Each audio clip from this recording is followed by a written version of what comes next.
Por favor.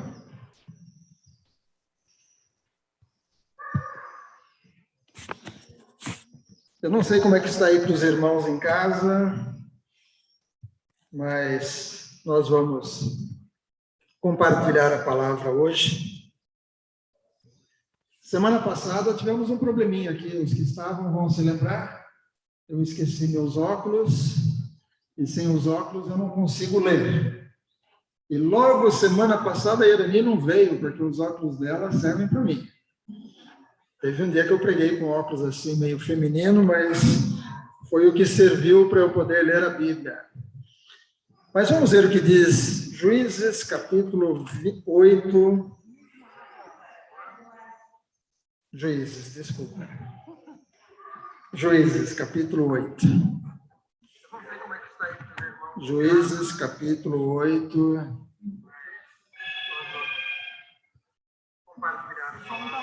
O som tá bom agora? Que bom. Agora eu estou pegando a imagem do celular e o som do computador.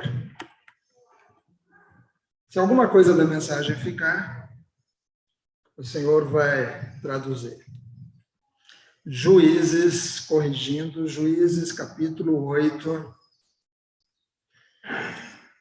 Nós vamos ler daqui a pouquinho, mas antes de ler, vamos orar. Ó Deus, obrigado, Senhor, porque estamos vivos. Obrigado, Senhor, porque hoje o Senhor vai falar no nosso coração. E obrigado a Deus porque o Senhor já falou comigo. E eu fui abençoado com algumas questões que estão aqui, Senhor, e eu quero compartilhar com os meus irmãos e irmãs. Que a tua palavra seja liberada aqui hoje. Em nome de Jesus. Amém. João 8,32 diz o quê? Quem sabe, conhecereis a verdade e a verdade vos libertará. E João 17 diz, santifica-os na verdade, a tua palavra é a verdade. Amém? Nós temos aqui nas nossas mãos a Bíblia, a palavra de Deus, a verdade. E é interessante que a Bíblia inclui a realidade. A Bíblia não esconde algumas coisas que nós, como seres humanos, temos a tendência de esconder. Na Bíblia você vai encontrar, por exemplo, a atitude errada de Arão, o irmão de Moisés, o sumo sacerdote, que naquele tempo, logo na saída do Egito, de repente ele recebe um pedido do povo e ele faz um bezerro de ouro e o povo começa a adorar o bezerro. A Bíblia também não esconde que a Miriam e o Arão um dia ficaram com ciúmes do Moisés. E por ficarem com ciúmes de Moisés, eles começaram a reclamar. Nós já vimos isso algumas semanas atrás. E por causa disso, a Miriam ficou leprosa por um período. A Bíblia também não esconde a impaciência de Moisés, que nós mencionamos há umas semanas atrás, ao ponto dele ferir a rocha. A Bíblia não esconde o pecado de Davi com a mulher de Urias. A Bíblia não esconde o que Pedro fez, porque o Pedro, quando estava com os não-judeus, ele agia de um jeito, ele era simpático com os não-judeus, ele tratava bem os não-judeus, mas quando os gentios chegavam, o Pedro se afastava dos gentios e se juntava aos judeus. Ao ponto do Paulo chamar a atenção. Acho que eu troquei alguma coisa, mas o Pedro teve que ser chamado a atenção por Paulo, porque ele estava agindo de forma errada. A Bíblia também não esconde que Paulo brigou com Barnabé. E agora nós chegamos nesse trecho de Juízes, capítulo 8. Nós vimos semana passada a história de Gideão. O Gideão que lá no capítulo 6 aparece, porque Deus precisava libertar o seu povo. E Deus chama Gideão e começa a conversar com ele. Gideão começa a fazer muitas perguntas, e uma delas é: por que está acontecendo tudo isso conosco? O que está acontecendo? Ele faz até algumas provas para ver se de fato Deus estava ali querendo usar o Gideão. Ele diz: Deus, eu vou pôr uma lã do lado de fora e que amanhã cedo só a lã esteja molhada com orvalho e que em volta da lã esteja tudo seco. E no dia seguinte estava tudo seco, mas a lã estava encharcada ao ponto de ele espremer e sair uma taça de água, uma taça de orvalho. E ainda ele diz: Deus, não leva mal não, mas eu quero inverter agora, que amanhã tudo esteja molhado e a lã esteja seca. E de fato Deus fez isso. E aí Deus começa a convencer Gideão que através dele Deus traria livramento. E aí Gideão junta 32 mil soldados. Gideão pensou: estou com um grupo bom, com 32 mil, dá para guerrear contra os filisteus. E Deus fala: não tem muita gente aí. Vocês vão acabar dizendo que foi por causa de vocês. Isso está lá em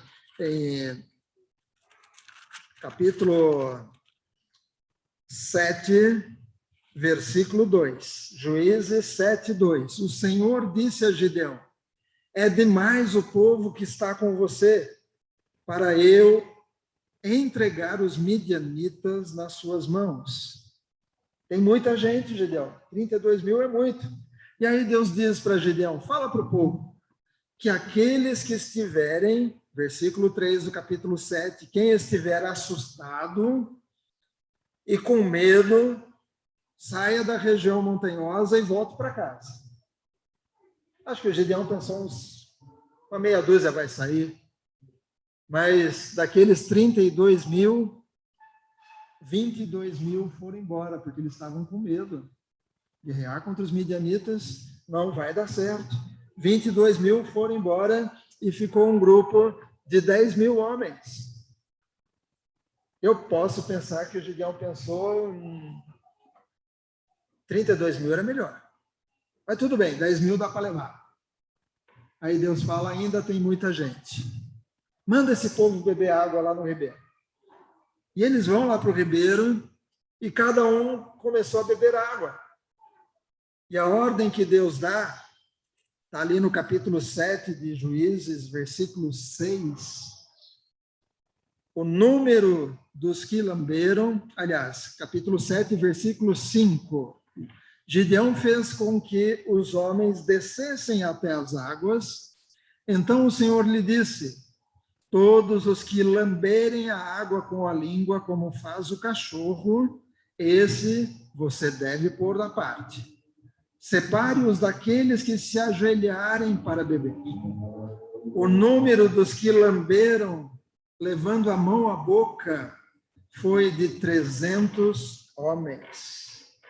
Os outros 9.700 beberam que nem cachorro. Puseram as mãos no chão, levaram a boca até a água, mas se o inimigo atacasse naquele instante, a espada estaria em algum lugar lá atrás. Mas alguns homens, apenas 300, eles pegaram a água enquanto tinham a espada na outra mão e, vigiando, eles beberam água sem tirar os olhos do inimigo. E Deus disse: é com esses 300 que você vai lutar. E aí Deus manda ainda dividir em 3 grupos de 100. E eles deveriam levar cântaros e trombetas. E Josué ainda fala para eles: olha, tudo que eu fizer, vocês vão fazer.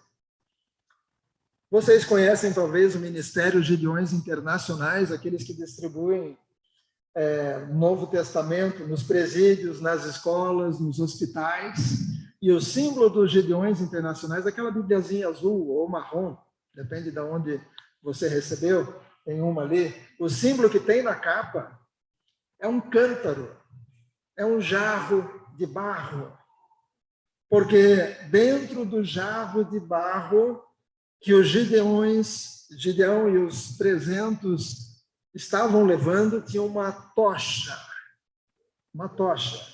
E o que os gideões fazem é isso, eles distribuem Bíblias. Eles pagam, cada gideão trabalha na sua empresa, no seu negócio próprio, ele paga pelas Bíblias que ele mesmo vai distribuir. Não é algo assim que alguém dá o dinheiro e ele sai distribuindo, não, ele paga pelas Bíblias. E ele vai nas escolas, vai nos presídios, vai nos hospitais e entrega o Novo Testamento, e já ouvi muitos testemunhos de gente que estava dentro de um hotel, pronto para tomar uma decisão de tirar a própria vida e, de repente, resolveu pegar aquele Novo Testamento, ou aquela Bíbliazinha que estava ali guardada, e ao ler, tomou uma decisão de entregar a vida para Jesus. Mas o símbolo dos Gideões Internacionais é o jarro. Então, os 3 grupos de soldados, cada grupo com 100, Gideão disse, olha, vocês vão olhar para mim, o que eu fizer, vocês farão. E eles cercaram os midianitas, lá no alto da montanha, cercaram o acampamento dos midianitas. E, de repente, o Gideão quebrou o jarro. E o que tinha dentro do jarro? Uma tocha. Como eles estavam com aquela tocha dentro do jarro, estava tudo escuro. Os midianitas estavam tranquilos, que noite tranquila, aqui as estrelas, a lua, e de repente 300 jarros foram quebrados. O barulho dos jarros quebrando, a luz de repente apareceu no alto das montanhas, eles tocaram trombetas e gritaram por Deus e por Gideão. E aí é interessante que os 300 não tiveram que começar a guerrear. Mas a guerra que começou com 32 mil, caiu para 10 mil, caiu depois para 300. A guerra, na realidade, foi 1 a 1. Porque Deus levantou uma confusão naquele acampamento dos inimigos, que um começou a confundir o próprio amigo e começaram a brigar entre eles. Foi 1 a 1, até que Deus ganhou aquela batalha. E eles não podiam dizer que tinha sido por causa deles, porque eram apenas 300, com jarros, com trombetas e com gritos. Glória a Deus, essa parte nós conhecemos, mas a Bíblia não esconde os erros dos líderes. Capítulo 8, nós vamos ler agora, versículo 22 em diante. Juízes 8, 22 em diante diz: Então os homens de Israel disseram a Gideão: domine sobre nós, tanto você como seu filho e o filho de seu filho, porque você nos livrou do poder dos midianitas. Porém Gideão lhes disse: não dominarei sobre vocês, nem tampouco meu filho dominará sobre vocês. O Senhor Deus dominará sobre vocês. E Gideão continuou: mas quero fazer um pedido. Gideão podia ter parado aí. Gideão podia ter parado nessa frase: o Senhor Deus dominará sobre vocês.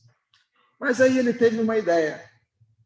E exatamente quando ele tem essa ideia, é que começa uma situação que não foi muito boa. Gideão continuou: mas quero fazer um pedido, que cada um de vocês me dê as argolas do seu despojo. É que os midianitas tinham argolas de ouro, pois eram ismaelitas.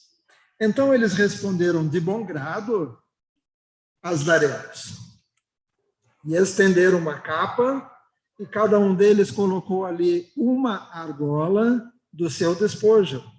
O peso das argolas de ouro que pediu foi de uns 20 quilos de ouro, sem contar os ornamentos em forma de meia-lua, os pendentes e as roupas de púrpura que os reis dos midianitas usavam, e sem contar os ornamentos que os camelos traziam ao pescoço.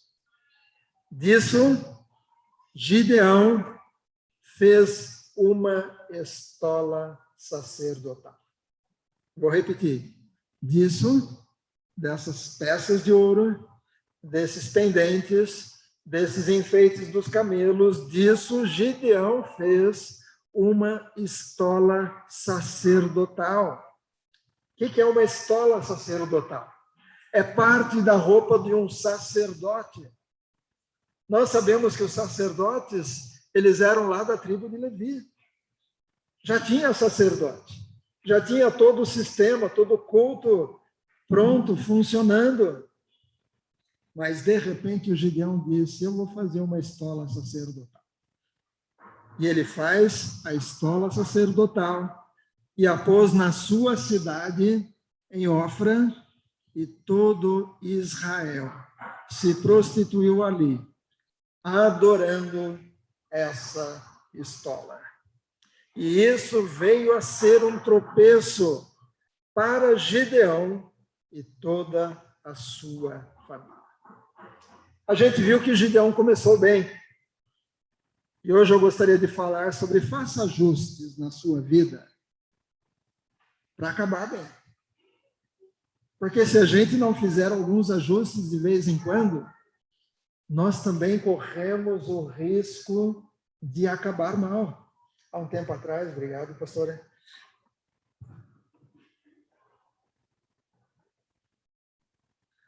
Alguns anos atrás, nós estivemos estudando um livro na escola bíblica, falando sobre homens de Deus, alguns que começaram bem e terminaram bem, e alguns que começaram bem e terminaram mal. O Gideão começou bem. Por meio de Gideão, Deus fez um livramento dos midianitas.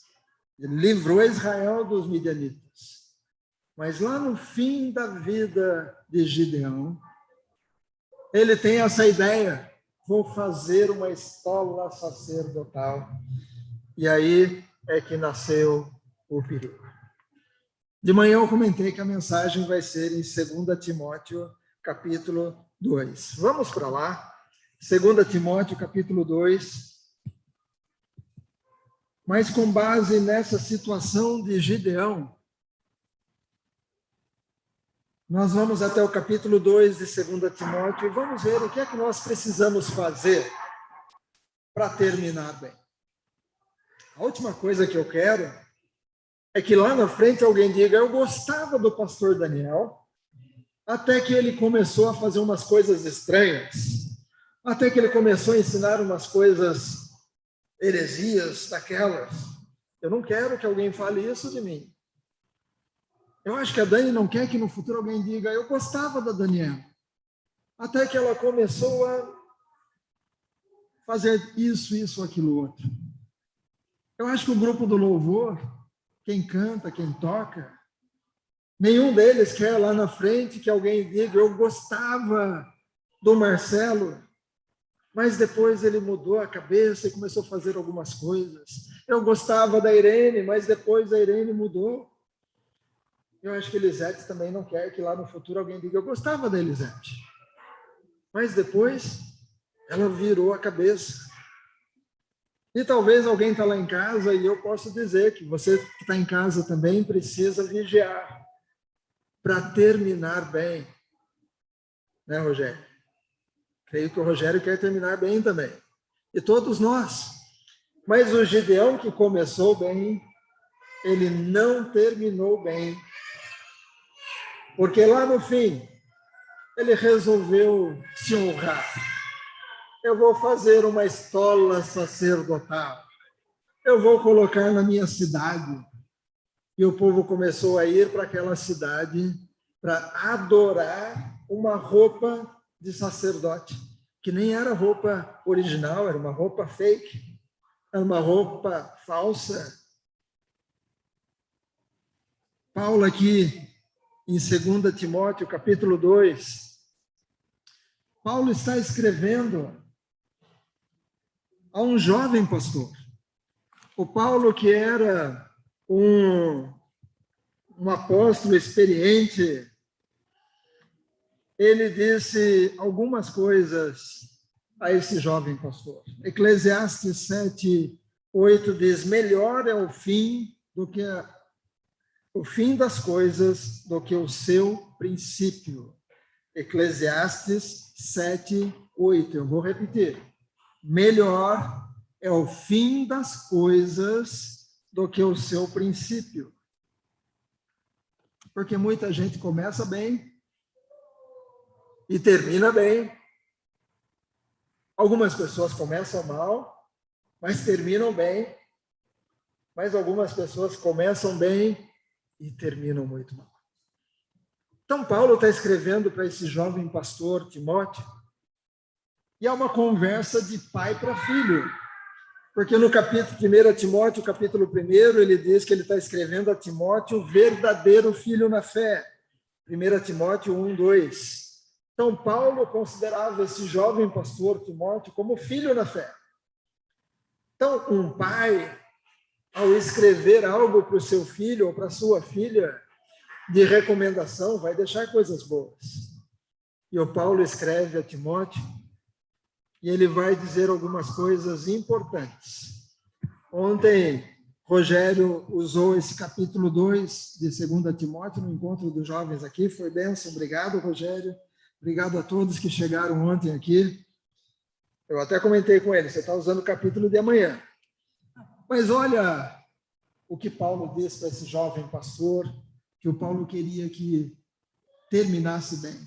O desejo de Paulo era que esse jovem pastor não errasse.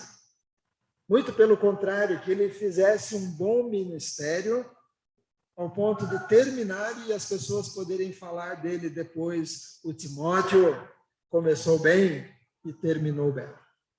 O Marcelo começou bem e terminou bem. A Ellen começou bem e terminou bem. E coloque o seu nome aí.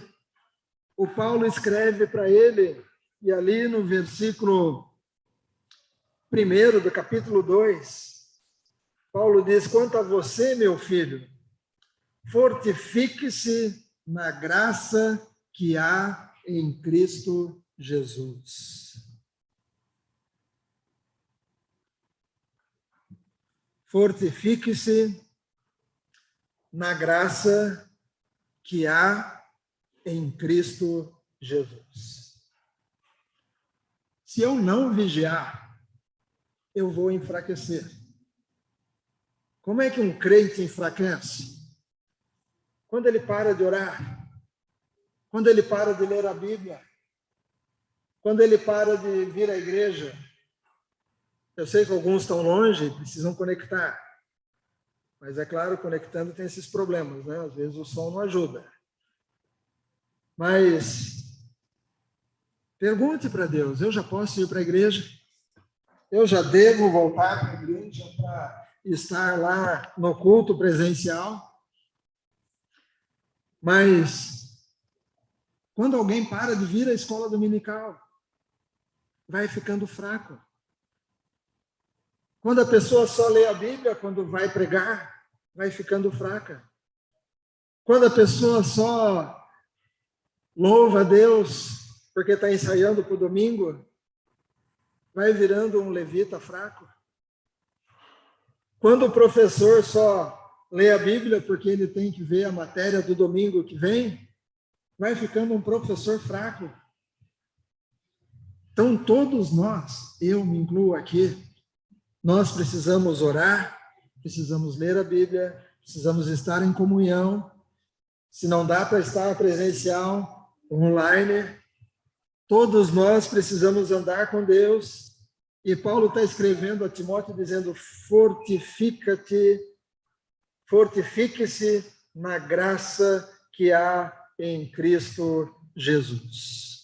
Eu e você precisamos buscar esse fortalecimento, senão a gente se acomoda. E além de nos fortalecer, alguém disse que aquilo que nós aprendemos só vai ficar bem gravado a partir do momento que nós colocamos em prática e ensinamos para outros. Porque quando você vai ensinar o que você aprendeu, você vai ouvir de novo. E você vai precisar explicar. E aquilo vai ficar mais bem gravado. E aí no versículo 2, o Paulo vai dar outra orientação para que o Timóteo pudesse terminar bem. Ele diz o seguinte: o que você ouviu de mim na presença de muitas testemunhas, isso mesmo transmita a homens fiéis e idôneos para instruir a outros. Então, além de se fortalecer, compartilhe o que você aprende. Compartilha. Explique para alguém. Fale para alguém o que você aprendeu.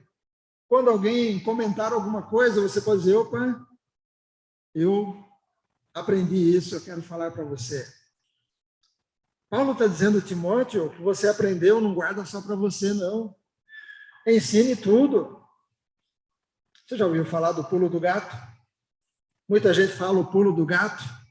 É porque tem uma historinha que contam da onça que perguntou para o gato o que ele tinha que fazer, porque o gato sempre caía com as 4 patas para baixo.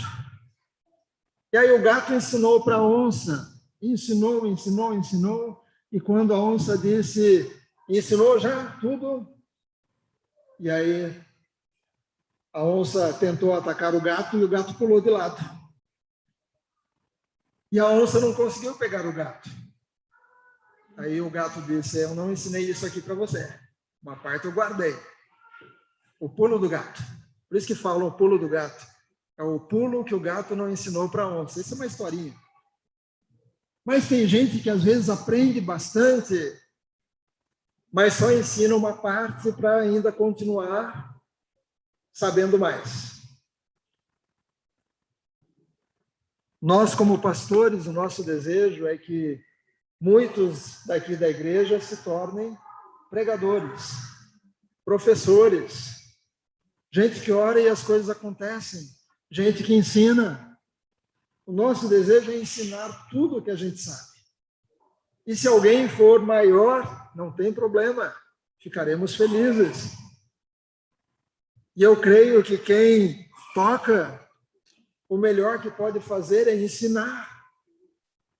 Tudo que você sabe, não guarda nada. Ensina tudo. Ah, mas aí ele vai tomar meu lugar. Ele vai tocar mais vezes. Não tem problema, ensine. Aí eu dou aula muito bem, mas eu quero continuar como professor. Não, não faça isso. Ensine alguém a dar aula também. Incentive. E se ele ocupar o seu lugar, você vai aprender com a pessoa que você ensinou. E você vai descobrir coisas novas. Paulo está dizendo para Timóteo, você quer terminar bem? Não guarde as coisas só para você. Explique para homens fiéis e idôneos para instruir outros. Porque você ensina para os fiéis e idôneos, esses fiéis e idôneos vão instruir outros.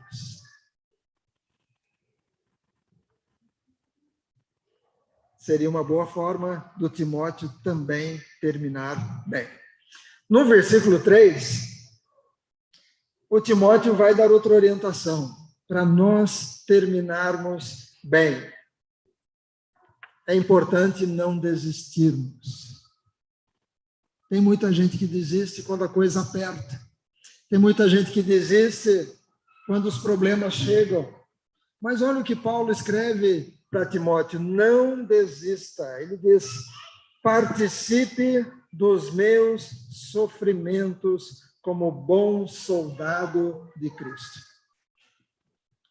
Participe dos meus sofrimentos como bom soldado de Cristo. E ele ainda diz o seguinte, nenhum soldado em serviço se envolve em negócios desta vida, porque o seu objetivo é agradar aquele que o recrutou. Então, não desista. A coisa ficou preta, a coisa ficou ruim, a coisa ficou difícil, a coisa ficou complicada, tem sofrimento, não desista. E é interessante que o Paulo, ele vai dar algumas dicas para a gente. Ele está falando sobre soldados. Um dia eu estava com o pastor Aguiar, e um outro pastor chegou perto e comentou com ele, faz tempo que a gente não se vê. Estamos na mesma cidade, mas quase a gente não se vê. E o pastor Aguiar usou uma frase que eu guardei comigo. O pastor Aguiar disse, cada um na sua trincheira. Cada um na sua trincheira. Trincheira é aquele buraco que eles fazem em tempo de guerra. E os soldados ficam lá naquela trincheira. E às vezes levantam e dão alguns tiros e aguardam a orientação. Às vezes é bomba para lá, bomba para cá, e tiro e tudo mais. Não é um lugar tranquilo. Mas cada soldado fica na trincheira aonde o seu superior disse, fica lá. Fica lá. Mas outra trincheira é mais bonita, ela está no sol. Aqui é muito ruim, tem muita sombra. A outra trincheira é mais sequinha, aqui é muita umidade. Paulo está dizendo a Timóteo que, como bom soldado, ele tinha que agradar aquele que o recrutou. A pastora Lúcia ministrou hoje de manhã sobre Deus, que é o Senhor de guerra. E ele nos arregimentou. E é ele quem vai dizer, Jô, ali. Irene, lá. Arthur, ali. E nós precisamos permanecer firmes sem desanimar, mesmo que tenha sofrimento. Vai lá para o versículo 5. Ele ainda vai fazer uma comparação com o atleta. Igualmente, o atleta não é coroado se não competir segundo as regras. O atleta tem que seguir regras. Não são as regras dele, são as regras do jogo. Por isso que é muito importante, quando a gente vai jogar alguma coisa, principalmente com os mais novos, a gente tem que, antes de começar a jogar, explicar as regras. Olha, não pode isso, não pode aquilo. Se virar o jogo da memória, está virado. Não pode virar um e dizer, não era esse, era aquele outro que eu queria virar. Não, já virou, está virado. Tem que decidir as regras no começo. Nós, como atletas, temos que seguir as regras. Mas ser atleta não é tão fácil. Exige muito suor, dor. Ontem comentamos aqui do Fabrício, que o Rogério comentou que o Fabrício sai de um jogo oficial lá no campo, e ele não vai para casa descansar, ele vai para a academia. Vai para a academia treinar depois do jogo. E a gente acha que é muito fácil, e ganha bem, e não faz nada, só joga. Mas às vezes ele está dentro de uma banheira com gelo. E a gente não quer entrar numa banheira com gelo. O Paulo ainda vai dizer para o Timóteo, para ele terminar bem, além de comparar como soldado, além de comparar com o atleta, que tem que seguir as regras e não é fácil vencer, ele ainda compara, versículo 6, o lavrador que trabalha deve ser o primeiro a participar dos frutos. O lavrador não fica lá esperando as coisas acontecerem para ele colher os frutos. Ele precisou carpir, ele precisou arar, ele suou bastante, ele ficou com as mãos calejadas, ele teve que acordar cedo e dormir tarde, ele teve que trabalhar semana após semana. Aí chega o momento da colheita. Mas para chegar ao momento da colheita, ele teve que ficar muitas noites vigiando isso, ou apagando fogo, ou brigando com os bichos, ou dando um jeito de cuidar da plantação. O Timóteo precisava terminar bem. E aí o Paulo usa como exemplo, no versículo 8, o Paulo diz, lembra que Paulo tinha dito para Timóteo, olha, eu estou sofrendo. E o Paulo diz, lembre-se de Jesus Cristo, ressuscitado dentre os mortos, descendente de Davi. Jesus sofreu, Jesus sentiu muita dor. E às vezes nós queremos desistir no primeiro probleminha. na primeira perseguição, na primeira crítica, na primeira dificuldade de relacionamento com as pessoas dentro da igreja, no primeiro mal entendido com o pastor ou com a pastora. Não, Paulo está dizendo, olha para Jesus, ele sofreu. Jesus foi humilhado, foi abandonado, foi traído, carregou a cruz que não era dele. Jesus era o modelo. E ainda ali no versículo 9 a 13, do capítulo 2 de 2 Timóteo, diz: é por ele que estou sofrendo até algemas como malfeitor. Mas Paulo não era malfeitor, mas ele estava algemado como se fosse um bandido. Mas ele estava ali algemado por ele, por Jesus, por causa do evangelho. Mas a palavra de Deus não está algemada. Paulo estava preso, mas a palavra não estava algemada.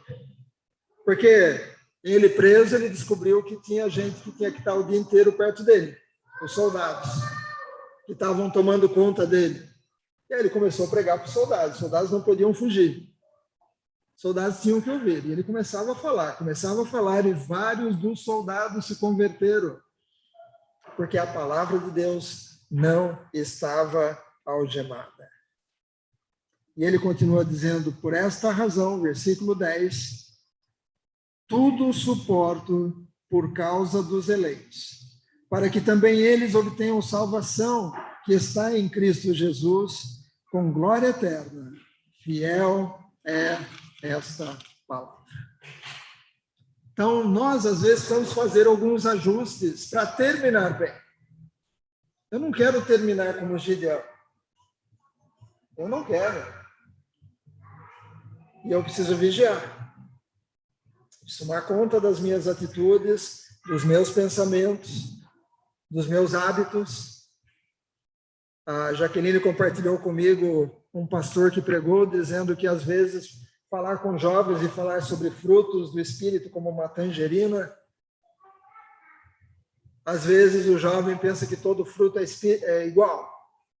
E esse pastor falou, eu prefiro comparar os frutos do Espírito com uma cebola. Camadas diferentes. Camadas de um mesmo fruto. E tem um que fica lá dentro, escondidinho. Tem alguns que são, todo mundo vê. E ele prefere falar hábitos. Tem os bons hábitos e os maus hábitos. Quando alguém ruim mora numa casa, a casa é cheia de maus hábitos.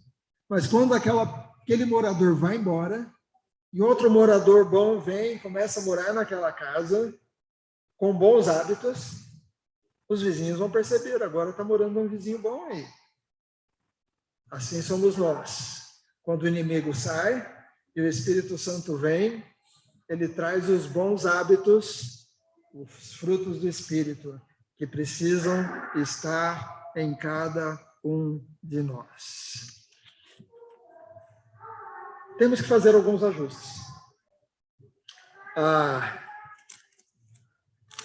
O Romanos 15:4 diz, pois tudo o que no passado, Romanos 15:4, pois tudo o que no passado foi escrito, para o nosso ensino foi escrito, a fim de que, pela paciência e pela consolação das Escrituras, tenhamos esperança.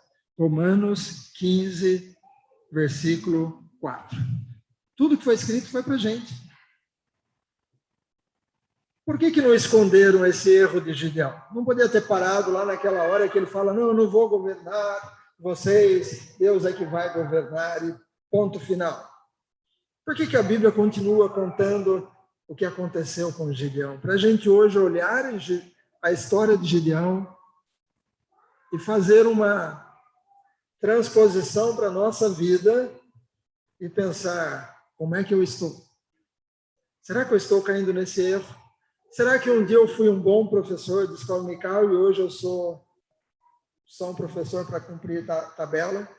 Será que um dia eu fui levita na igreja, ministrava louvor, e eu estava sempre em comunhão com Deus, e hoje, mais ou menos? Será que um dia eu fui um pastor abençoado, ungido, e hoje, mais ou menos? Eu e você precisamos fazer ajustes na nossa vida, assim como o carro que às vezes está ali na corrida, de vez em quando ele tem que parar no box para acertar alguma coisa, trocar um pneu, fazer alguma coisa, abastecer, e às vezes algumas coisas precisam ser acertadas. Nós precisamos olhar também para nós e tomar algumas decisões para que o nosso fim seja bom. Eu não quero terminar ruim. Olha ali, 2 Timóteo, capítulo 2, versículo 15. Paulo está falando para esse pastor novo. Procure apresentar-se a Deus aprovado, como obreiro que não tem de que se envergonhar e que maneja bem a palavra da verdade. Esse era o lema do seminário quando eu estudei lá em Campinas, Seminário Nazareno.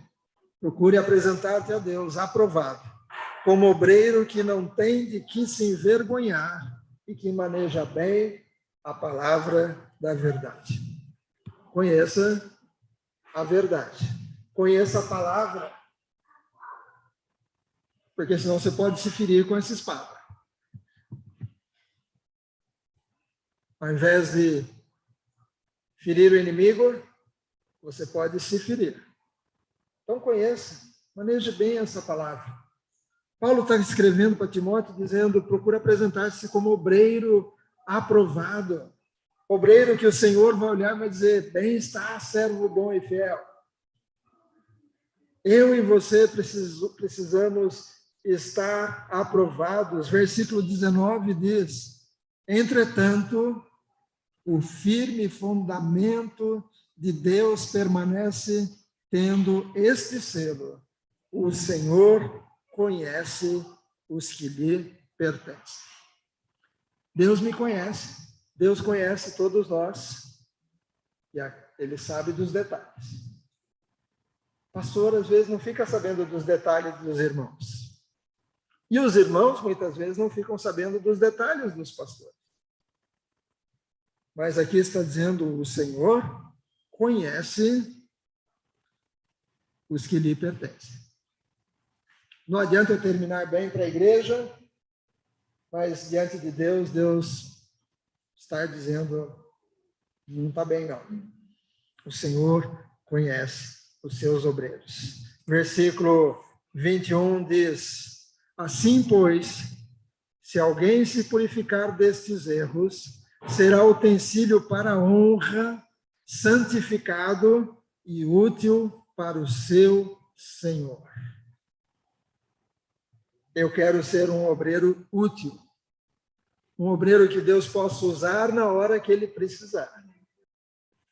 Alguém disse que todos nós, filhos de Deus, somos como aquela bancada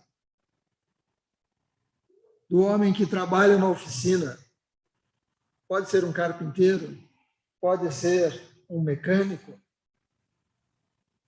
Eu vi uma vez um vídeo muito interessante, pesquise depois em casa, ratinho na oficina. Ratinho arruma ferramentas na oficina. Procure depois, agora não, por favor, tá bom? Eu sei que vai ser mais interessante, mas quando acabar você procura.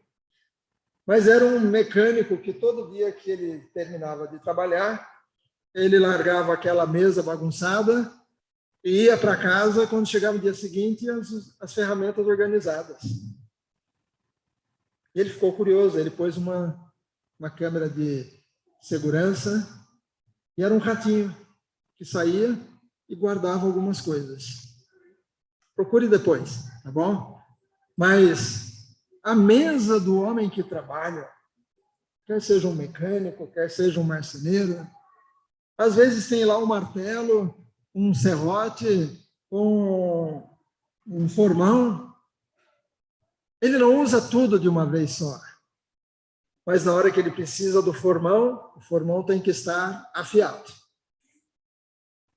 A hora que ele precisa do serrote, o serrote tem que estar travado, como dizem, né?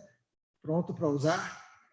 Não tente usar os meus serrotes, que eles não estão travados. Não, você vai passar nervoso. A hora que ele precisa de um martelo, o martelo tem que estar ali. Então, aqui está dizendo que eu e você precisamos ser, versículo 21, assim, pois, se alguém se purificar destes erros, será utensílio para honra, santificado e útil ao seu Senhor. Pode ser que você vai passar uns dias, mas você se santificou. Deus, estou aqui. A hora que precisar, estou aqui. A hora que Deus precisar, você será útil porque está santificado para Ele. Paulo está dizendo a Timóteo, Timóteo, que Deus possa te usar como uma ferramenta útil, uma ferramenta ali no versículo 22, que foi o texto que o Rogério ministrou ontem. Fuja das paixões da mocidade, siga a justiça, a fé, o amor e a paz com os que de coração puro invocam o Senhor.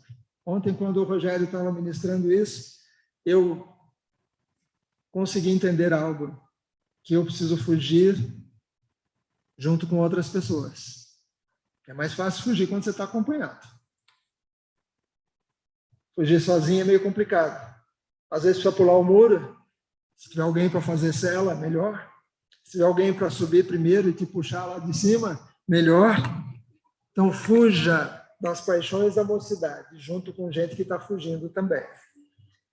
E, finalmente, versículo 26, diz o seguinte, tem mais coisa aqui, tem mais dicas para nós terminarmos bem, mas eu vou deixar como lição de casa, leia o capítulo depois e o Espírito Santo vai te dar outras orientações, Maria José, de como terminar bem. Começar bem é importante, mas terminar bem é muito mais importante. Versículo 26 diz, mas também o retorno à sensatez, a fim de que se livrem dos laços do diabo que os prendeu para fazerem o que ele quer. Seja alguém que vai ajudar na libertação de outras pessoas. Porque tem muita gente que o diabo prendeu, tem muita gente que o diabo aprisionou, para elas fazerem o que o diabo quer, mas que você possa ser usado para levar essas pessoas de volta à sensatez.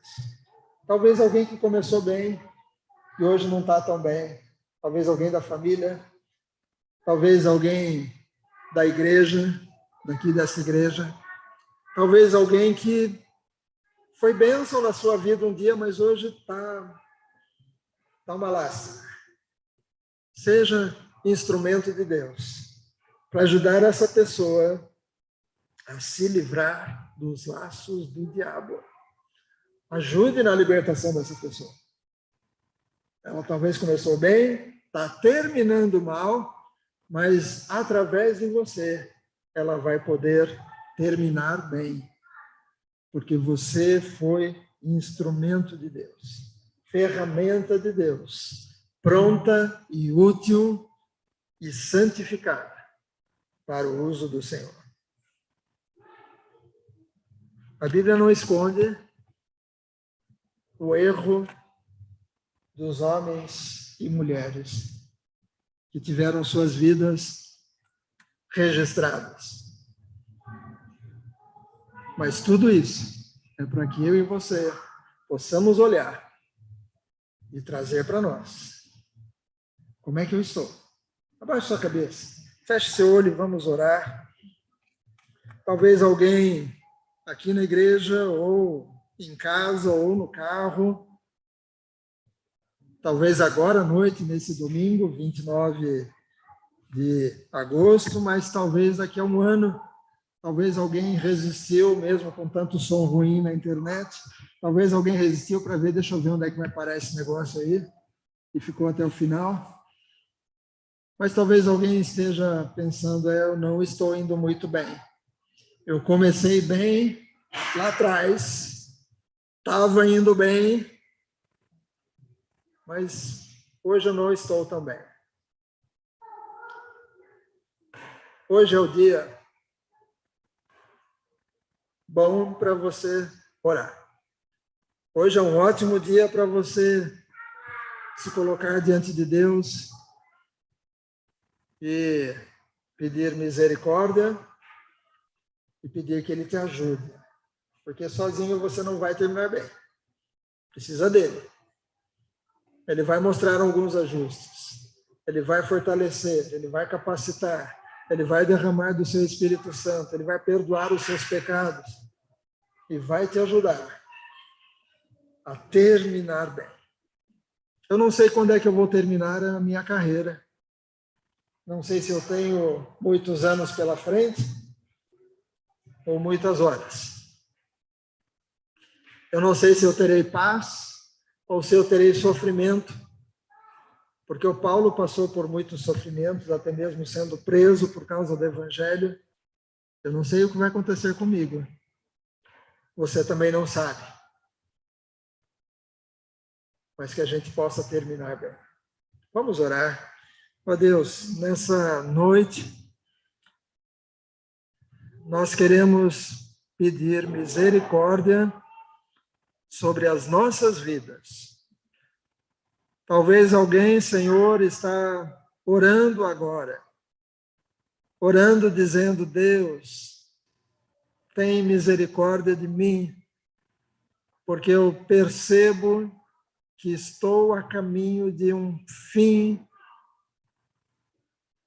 diferente do começo que foi bom. Ó Deus, talvez alguém está dizendo hoje, Deus, misericórdia, me ajuda a fazer os acertos, me ajuda a fazer os ajustes, me ajuda a corrigir o rumo, me ajuda a corrigir os hábitos, me ajuda a permanecer firme mesmo diante de problemas, diante de dificuldades de relacionamento com as pessoas, mesmo diante de calúnias, mesmo diante de dias difíceis, me ajuda a permanecer e ser bênção e ajudar outros e ensinar outros e, ó Deus, facilitar para que os outros possam também terminar bem. O Senhor nos conhece, o Senhor conhece a mim e o Senhor conhece todos que estão aqui e os que estão acompanhando à distância. O Senhor sabe o que pensamos, o Senhor sabe as nossas motivações, o Senhor sabe por que fazemos as coisas, até mesmo quando fazemos algo porque queremos a atenção para nós, o Senhor sabe. E, ó Deus, nós não queremos ir enfraquecendo, mas nós queremos, ó Deus, nos fortalecer na graça, como Timóteo precisava ir se fortalecendo. Nós precisamos conhecer a palavra da verdade e saber manejar a palavra, tanto para nós, quanto para abençoar outras vidas. Nós queremos, ó Deus, conhecer a Tua palavra para sermos obreiros aprovados, não obreiros reprovados pelo Senhor, mas aprovados. Queremos ser instrumentos úteis para a hora que o Senhor precisar. E, ó Deus, na hora que o Senhor nos colocar ali para usar depois, que a gente saiba esperar, ao invés de ficarmos tentando dar um jeitinho de voltar à ativa por conta própria. Abençoa, Senhor, que de nós as pessoas possam depois falar, ela começou bem e terminou bem.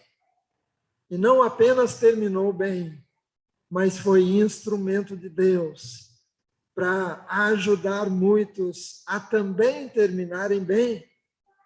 E muitos dos que ele ou ela ajudou, muitos desses estão firmes na obra e vão também terminar bem, porque estão numa trajetória correta.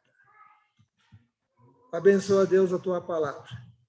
Abençoa, Deus, que ao ler a tua palavra depois, que o Senhor complete a mensagem, que o Senhor, ó Deus, traga outros entendimentos, que o Senhor, ó Deus, mostre outras situações, Senhor, que vão possibilitar que todos nós terminemos bem, para a tua honra e para a tua glória. Amém. Glória a Deus. Pastora Lúcia.